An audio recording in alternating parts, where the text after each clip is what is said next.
Let us continue with the discussion. I told you that space and time are same to the two observers standing on a bus stop or in a traveling bus or train or aeroplane, wherever maybe the other person is.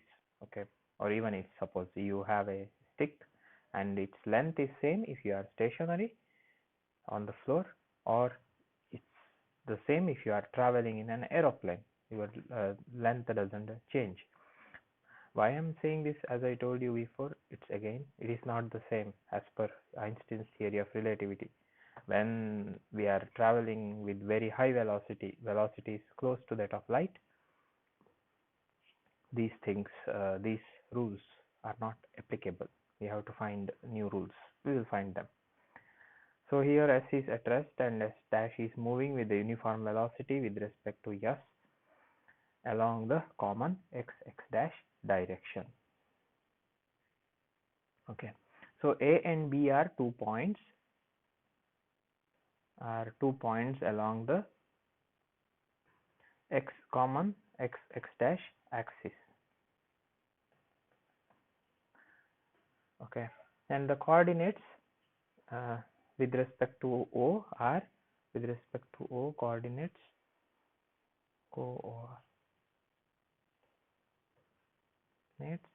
with respect to O be XA and XB. Sorry, it's good to use small letter. With respect to O dash, it is XA dash and XB dash are the coordinates of the 2 points A and B. Just remember the image. So what we do is we measure it from 2 different frames of reference. Now we know from the Galilean transformation equations, that x dash is equal to x minus vt. Okay, where v is the velocity of the frame that is moving. That implies XA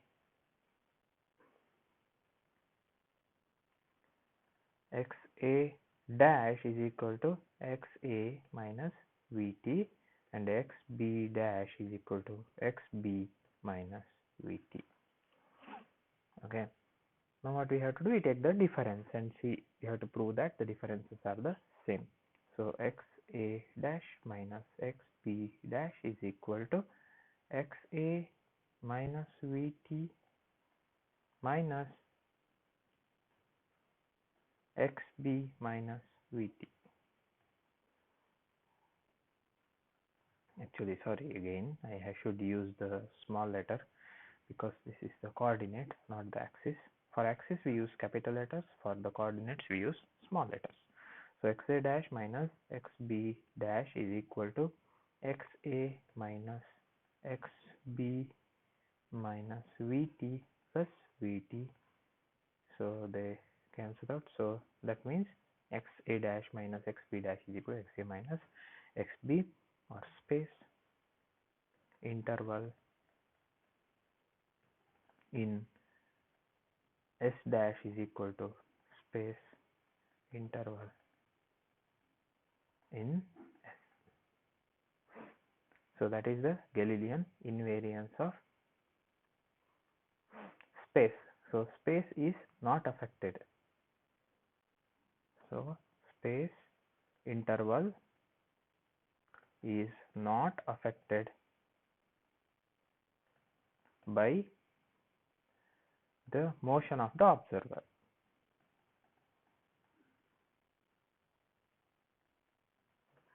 Okay, so if the observer is moving or stationary, doesn't matter, space doesn't change. Next one, of course, Galilean invariance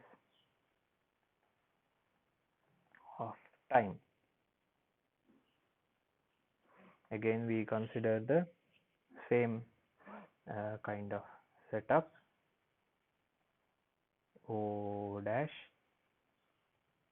y uh, sorry y dash s dash, and this is moving with velocity v. We have x dash and z dash, and there is one point P where two events occur. We have only one point P, so two events occur at P.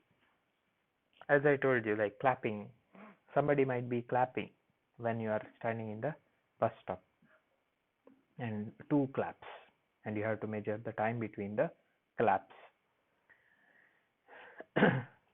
So let us say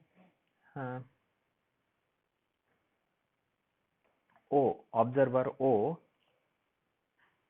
or stationary observer records time, records the first event at T1, second event at T2. The moving observer records the first event at T1 dash, second at T2 dash.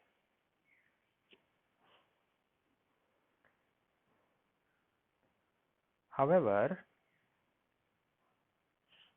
we know that what we know, T dash is equal to T. Okay, therefore T2 dash minus T1 dash is equal to T2 minus T1, since T2 dash is equal to T2 and T1 dash is equal to T1. So again, time interval in S dash is equal to time interval in S. So time is not affected,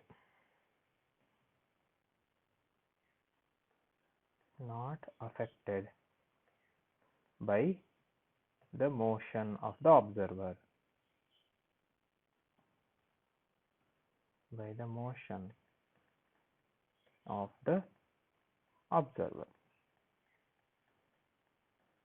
So that is the Galilean invariance of time.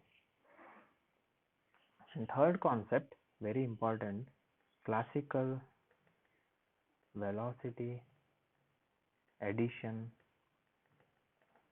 theorem.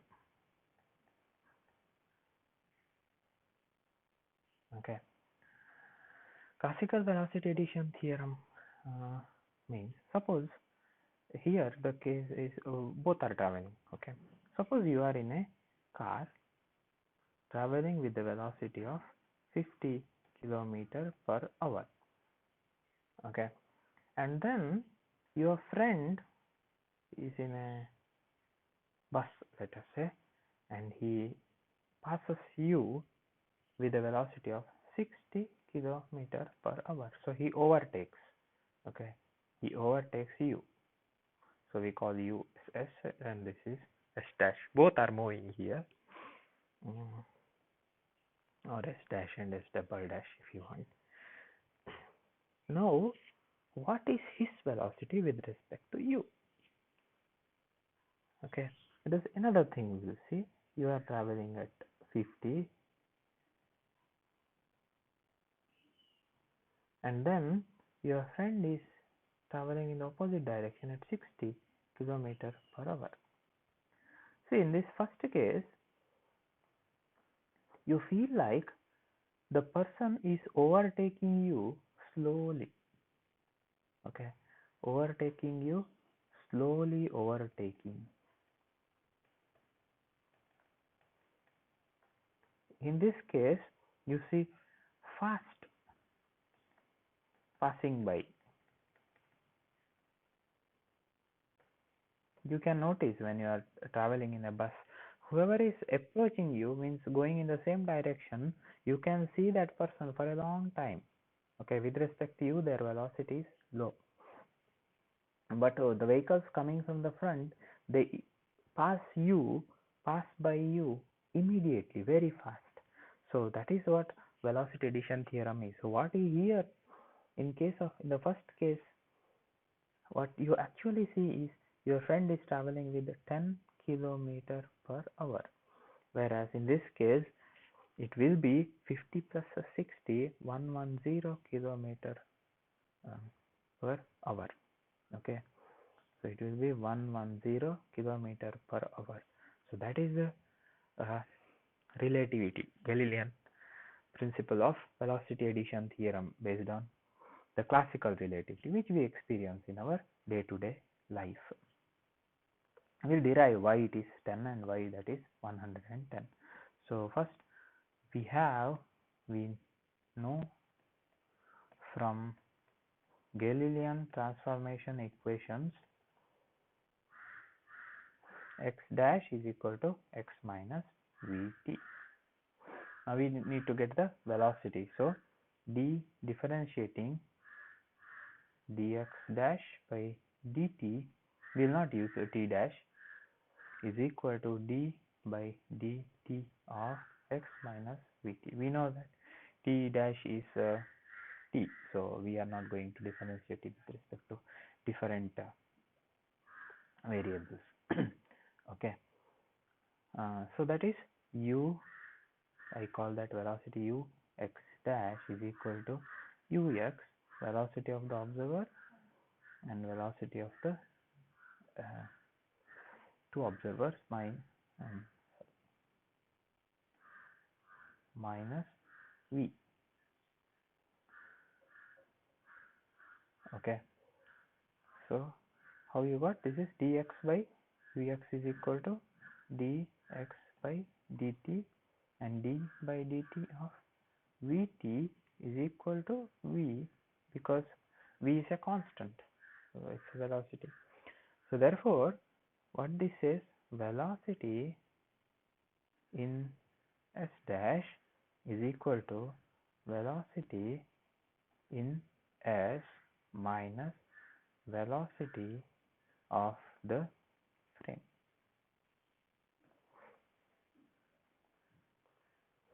Velocity of the frame. So this is called the classical velocity addition theorem.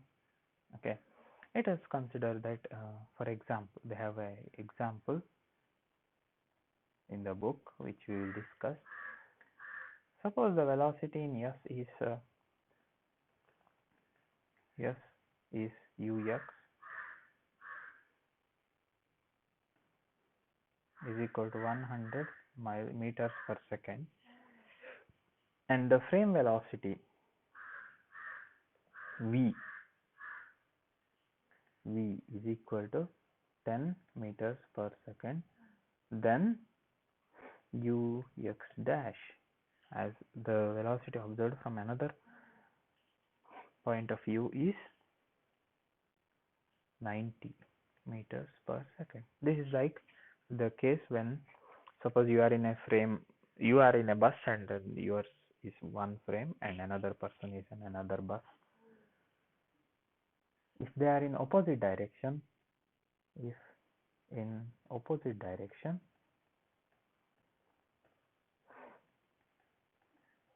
is ux minus v, it will be minus v because it is opposite direction, ux dash. So that is equal to 100 minus 10, so that is 110 meters per second. Okay, so that is the classical velocity addition theorem. So with that we stop today's class. We will continue with the non-inertial frames in the following class.